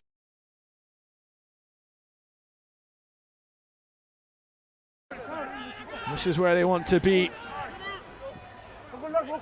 Harry Morris shifts it out to Marshall Sykes. Tackle! His legs. His massive frame, unable to get over. Here's Darcy Ray. Found a soft shoulder. Almost made it to the line. Afshar has Jones and Morris there. He pulls it back for Healy. Now the ball comes out. Jimmy Dobie could go all the way himself. Plays the pass to Reid, but it's well over his head. And the execution just not quite there for Scotland when they got it wide. I thought when I was watching that, I thought that was the right option as well. It was a really good endeavour from the forwards. 11 blue off 3-4-11. And just when Dobie got on the outside, I feel if he just released that a second quicker, it's an easier pass. But you can see he's just going to ground there, and he has to. His trajectory is going to make that go towards the sky. You feel if he released it then, he's probably going to be. It's a difficult ball to release. More good defence from Chile, isn't it? Because you're thought maybe Scotland, if they'd kept it tighter, would almost have crept over, but. That means that the Chile defence is tight, but the way they scrambled and shuttled across the field, shuffled across the field, was really impressive. The pass just too high for Reid. Number 1, Scotland number 1 have now emptied the bench. We've got Jare Oguntobeju and Jack Brown on. Another 2 very promising youngsters, and what a story Jare Oguntobeju has as well. 4. Jack Brown. Time back on. Just 19 years of age, making his Scotland A debut. Chile go incredibly long from the throw, and it's not straight either. Bit of a strange option there from Augusto Bom. Okay, guys, it's scramble line up. It's the right option if you're going to nail that, because it gives you a really good platform, a really good chance to exit out. But it was, Freddie Douglas didn't miss it either. It was Videa, the 12. and the ball was in the air for so long. They knew what was coming, and Douglas cleaned them up. But it was throwing squint. But it's a perfect pressure-related outcome for Scotland, isn't it? To pressurise that line out, and then to come back to the set piece where you've had a bit of joy in the last 10 minutes or so. Crouch! It's a really inexperienced front row for Scotland now. See how they get on. Harry Morris, Mikey Jones and Finn Richardson. Pressure, second time. Well, they win the penalty without having to do too much shoving. And now a debate as to what Scotland will do. Ben Healy will opt to nudge it into touch. Another chance for the Scotland line-out, which has been working really well in the last 5 or 10 minutes. Yeah, I've got to say that was the right option there to go for the corner. It's been the driving maul's been a really good weapon for Scotland over the last 5 minutes or so. Morris finds Johnson, gets the ball back. Initial Chilean heave is a good one. Morris looking to peel off the side. Can he go all the way? Yes, he can. Scotland do get their third score, but it's a penalty try. 19. And Scotland 19 now making the pressure count. The second half finally starting to go their way. The home side finally getting some momentum. They lead currently by 9 points. And we just said that, over the last 5-10 minutes, the narrative of the game is the fact that set piece, that driving maul, those little key components of a game are starting to kind of click for Scotland now. And they opted to go for the corner, accurate from the line out, and when they brought it down, they've forced the opposition to infringe, and it's yielded a penalty try, which is, it probably gives that little bit of comfort, but you certainly can't write off Chile yet. Harry Morris was raging at the referee as well, because he actually came up celebrating and then quickly realised he was frustrated, because I think he actually did make the line. He controlled the ball well at the back of the maul. Play on. Another scrappy kick-off reception though. Certainly is, and Ben Healy under a bit of pressure, he lets that go all the way.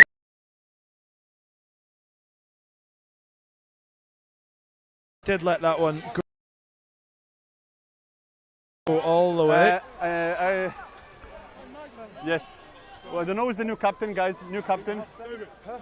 We've got to find out who the new captain is. I think it's Jamie Dobie. I don't think he quite knew there. Just a little bit. Tom Dodd pointing an accusing finger. Everybody's pointing on the 10 meters. Everybody's pointing in different directions. Okay, scrum call. You know what's going on. You make the decision. You make the decision. I think Tom Dodd and Jamie Dobie were the vice captains, but it will be Jamie Dobie with the armband as we come all the way back after that kick went dead. Okay, guys. Sorry, the mark. It'll be a Scotland scrum. I think it is remarkable as well. You look at the likes of Jamie Dobie, a young player, a class operator in his own right, but a young individual. The likes of Freddie Douglas and Liam McConnell as well. They've got great leadership skills. I think this is a really good platform for those players to be able to just be given that little bit more responsibility to, make these decisions in big international games. Hopefully more of a chance for Jones, Finn Richardson and Harry Morris to show what they could do. Like I say, they've not played a lot of rugby at this level. Finn Richardson just one appearance for the Exeter Chiefs in the Premiership Cup before he moved up to Glasgow. He's yet to make his Warriors debut. Harry Morris has played just twice for Edinburgh. Mikey Jones just once. So they're getting a real opportunity here. As Mazese to Pilotu breaks through, tries to find the offload. I don't think it was ever there. But we come back for the advantage. We go back there. You hear the referee's instructions there. It is getting just a little bit more fiery out there between Scotland and Chilean players as we come back for a Scottish penalty. Yeah, there have been a few instances off the ball, a little bit of afters, but I think that happens when games are really tight, especially at the international stage. But I think we got a couple of glimpses there in terms of the dynamic footwork that Tuipulotu does have at centre. You've just been able to break through, but not able to find that offload. But that's probably something that the Scotland A side have been kind of crying out for, just to break through, try and get that free arm and get somebody in behind. It comes from a solid platform again. It comes from a scrum that's driven forward, that's got the penalty advantage, so you can throw caution to the wind a little bit and then come back for the penalty. And then from there we're back to this situation where Scotland's powerful driving line out is you're going to get another attempt in the opposition 22. Just been clinical in the last 50 minutes from Scotland to go back to the big building blocks and execute them correctly. The time is off. And obviously there's a pretty clear comparison to be made between Sione and Mozese Tui Pilotu. They play pretty similarly, I think it is fair to say. For Gregor Townsend in the future, will he be thinking, does he ditch Hui Pilotu and go for Tui Pilotu instead? Is that the case? There's going to be decisions. It's great to see there's that much competition, you know, in the midfield, and I dare say that they'd be great together. But I think what Hugh Jones does for centre for Scotland is unbelievable in a Scotland jersey. So, but that's what you want. You want your international side with a lot of competition, and that's what Mosese brings to to that little pack there. Scrum. Of course, you look at the depth that Scotland have got at centre now. Stafford McDowell, Cameron Redpath, Matt Curry, Mozese Tui Pilotu. Abundance of riches. Rory Hutchinson did well last week. And Rory Hutchinson, of course, yeah, he was fantastic against Portugal. So I'm sure someone said last week in another era, Rory Hutchinson would have had plenty more Scotland caps than he currently has. Seconds! There we go, boys! Come on, get in there, man! By Chile in the ball there. It wasn't as quick a drill from Scotland. It was a wee bit slower, a wee bit aggressive in terms of setting up the ball, and Chile were able to hold up, win the turnover because the ball was fine, guys. In that ball. Guys, I know it's your ball, but you have to hold your weight. We've not talked about number 19, Am I clear? Share Aguntabeju yet. He was born in South Africa to Nigerian parents, grew up in Pilton, and didn't pick up a rugby ball until he was 17. Now 22, he's making his Scotland A debut. It's some story. He's only been playing rugby for 5 years, and 2.5 of them were spent on the physio table after a horrendous injury while playing for the Scotland under-20s. So he's been offered a real lifeline by that Glasgow Warriors Academy, now extended to the age of 23. So at 22, we've got a real prospect on our hands as Chile try and come forward. Ben Afshar almost tackled himself there as he made that break. Matthias Garafulik just launches it back to Augusto Bomb. Fantastically named replacement hooker for Chile, who have the penalty. On the 9. And Scotland have just got to be a little careful here in the last 4 minutes that they don't concede a try and suddenly set up an incredibly tense finale. Yes, Aguntabeju there, just going off his feet, trying to win the ball back, but diving on the ball rather than trying to pick it up. But actually, it was a good scrum again from Scotland, and Chile actually managed to get away up that short side again. Matthias Garafulik has been really impressive. That yellow scrum cap almost got away. Good cover, I think it was Ben Afshar in the tackle, and then you're right, Scotland have to control this last 3 or 4 minutes and just keep that discipline.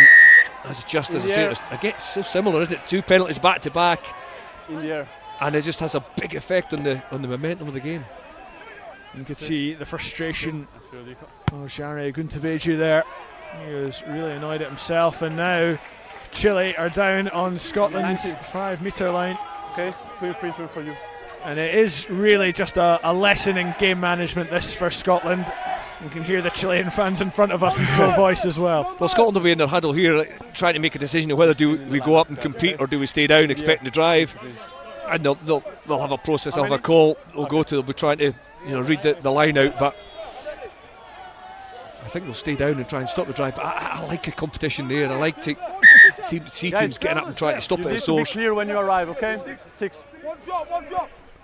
Augusto Bomb with the throw. As referee Nyeki gives him his instructions. It's nice and clean for Chile, but Scotland, a huge shove. Well defended this time. The ball still with Augusto Bomb at the back, assessing his options.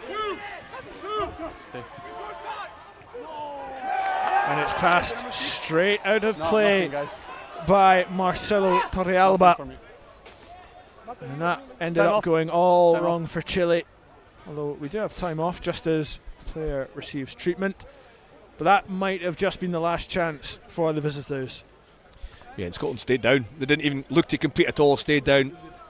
And Chile still kind of threw near the front of the line out, so it was really well defended by Scotland. And then because there was no momentum, because there was no go forward, because there was no stress in defence, kind of forced Torrealba into the error of going down the short side and not executing the pass properly. I think Scotland will do the same again here in terms of catch, drive, get a platform to to clear the lines from.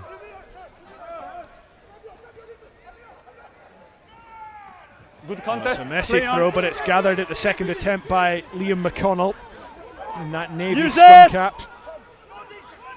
2! Afshar just going to clear his lines. All on. Good kick. That's an excellent clearance kick, Dale. Yeah, that's excellent from Afshar from the base, but Chile again wanting to try and attack this fragmented Scotland defence now in the closing stages. Strabucci did brilliantly to keep that one in.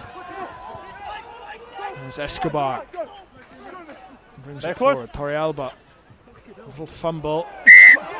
Yeah, that's a knock-on, guys. There was another fumble there from Rodrigo Fernandez. Normally so reliable for Chile. No, it's a knock-on. But that one was a knock-on.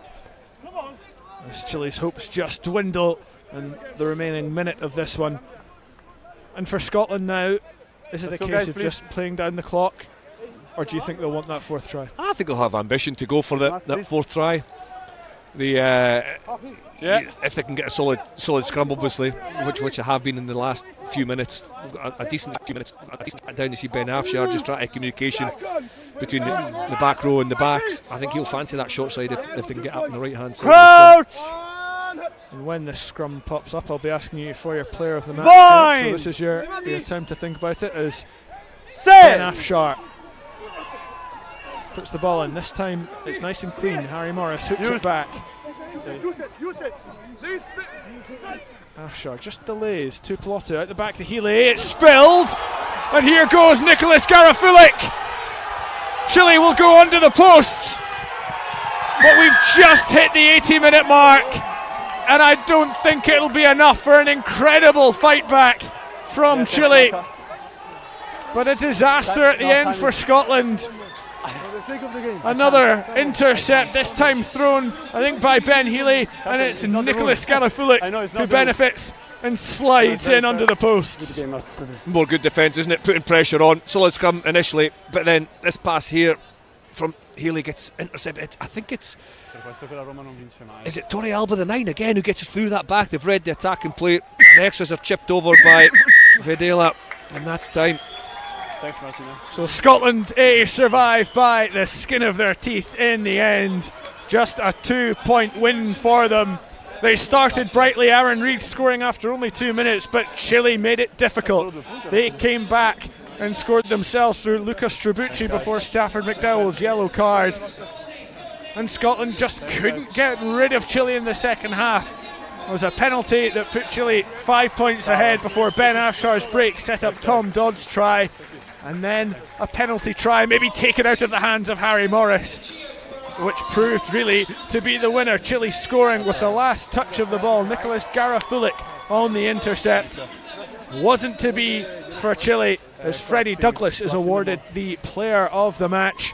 Would you agree with that one, Chris? Yeah, I think so. I thought Ewan Johnson did well in the second row. I thought Santiago Videla at 12 for Chile, as well as Garafulik, who spoke about often. Obviously Escobar in the hooking position as well, but Tom Dodd stick out. Back row are all good, but Freddie Douglas had numerous crucial big moments, whether it's turnovers. When Scotland were up against it, or Scotland Day were up against it, he won 1 or 2 turnovers. He carried well. He's just got class. He really has. He's in and around everything that's positive about the game, and he's so physical dominant for somebody so young. So yeah, congratulations to Freddie Douglas. Yeah, Dale, would you agree with that? Yeah, I think there's a danger of a young individual getting built up too much, but when they put in performances like that, you know, he's been really consistent throughout age grade when he was playing for Scotland under-20s as well. That's the type of performances that we were seeing. So, you know, there were a lot of good performances in there, especially in the second half, but you've got to say definitely Freddie Douglas was just a little bit classy. He's probably, you know, the difference between the two sides in the end with a couple of steals at crucial moments. Yeah, Freddie Douglas, who could have played against Chile had he been on that summer tour. He was certainly being considered before he headed off for the World Rugby Under-20s trophy, as the Chilean players are applauded by their fans. And it's been a good trip over from Santiago for them. And plenty of Scotland players making their debut at this level as Freddie Douglas. You can see his war wounds there as well. A player who, despite only really kind of making a small cameo against Portugal, really made an impact. He's so mature. like he's physically mature, but he's mature in his decision making, he's mature in the impacts in and around the field. That was a tough game for a lot of young Scotland Day players. They were up against it, or behind the scoreboard. They would have targeted that first 5-10 minutes after half time to really try and assert themselves, and they lost that period of the game. Really, they were up against it. But the credit to the young players and the experienced ones who managed to turn it around, came back to the set piece, wasn't it really? With the changes coming off the bench as well, which makes it even more difficult to find your fluidity and momentum. But they had to dig that out, and I think that the result's fair enough in the end. Scotland narrow victors, but there's a lot to take from Chile as well. We'll have a look at some of the key moments. Yeah, these are the key moments in the second half. This is brilliant from Afshar, isn't it? So sharp in his running. He's beaten 4 players already. Now he has to assess and try and find some support. That fend there and Reyes is excellent, and then composure after being hit there from a blind side. Really, a tackle doesn't know it's coming. To keep the composure, to just lovely soft offload to Tom Dodd, who worked so hard to get there. And that was a turning point really in the game, wasn't it? Yeah, there was probably about 20 minutes in the game where Scotland was certainly on top. You know, their set piece was firing, but this was probably the catalyst. But the gliding, running, the ball in 2 hands there, the look over the left shoulder was just enough to probably give him that little bit of that outside stretch. And you know, I think the manufacturer for that that Under Armour will probably not be looking on kindly. But yeah, great support from Dodd to get there and pick up. But you can just see that's a difficult ball to get. But the awareness, as soon as he looks up to go, I'm just going for it. There was no second thought in Afshar's mind. Yeah, brilliant bit of play from Afshar, and the individual moment of magic that gave Scotland that much needed, much craved momentum as Ross Thompson added the extras before his evening ended. And this was the penalty try that gave Scotland the cushion that would prove so valuable in the end. Harry Morris pretty annoyed that he's not been given that score, I think. Well, we'll have a look at his reaction here. He did well, really, because there was a tendency. He could off that himself. He didn't. He stayed bound. He got to the line. Whether he got it down or not, I'm not sure. But it was pulled down just under the referee's nose on that inside edge from the Chileans. They're just waiting for the pressure to come, and then Harry Morris, does he get it down? I think he maybe does, actually. But as you say, though, he breaks away. That's not a penalty try. Yeah, and he could get held up. He could get stopped, and it's great awareness to stay bound, stay within the nucleus of that drive and maul, and it does then eventually yield the try. I think he did get the ball down there. You could just about see it on the reverse angle, and this was how the game finished. Nicholas Gareth